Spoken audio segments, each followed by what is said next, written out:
In 2014, a Syrian militant group kidnapped two Russian pilots and demanded a ransom of $300,000 from the Russian Ministry of Defense. The Russian military immediately sent an Alpha Special Forces unit aboard a Mi-8 helicopter to rescue the hostages. However, as they were flying over a river, the team leader suddenly spotted a U.S. Black Hawk helicopter ahead, and it seemed like a confrontation was about to happen. In this critical moment, Ivan, who was in charge of the ransom, didn't hesitate to jump out of the Mi-8 and dive into the water to avoid being caught. The Mi-8 helicopter quickly descended to carry out the rescue, but since the area was under U.S. control, and after multiple warnings from the Americans, the Mi-8 had no choice but to retreat. After climbing out of the water, Ivan quickly bandaged his wound, tied the ransom around his waist, and decided to make the dangerous trek alone to the Syrian base to complete the rescue mission. After walking for 2.5 hours, Ivan managed to stop a passing car. The driver agreed to give him a ride, tempted by the money. However, just as they were about to reach the destination,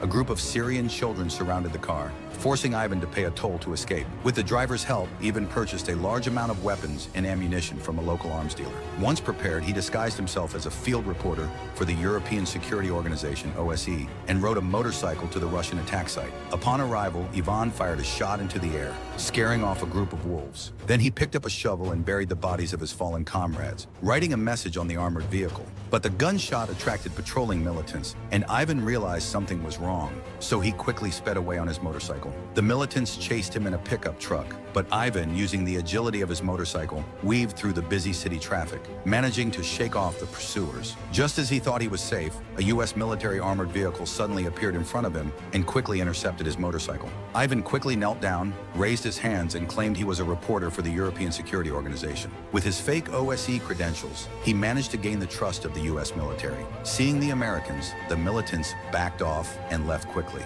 To get the Americans' help, Ivan lied, claiming that the militants had kidnapped his teammate and that he needed to bring the ransom to save them. The U.S. military, believing his story, drove him to the exchange point in an armored vehicle.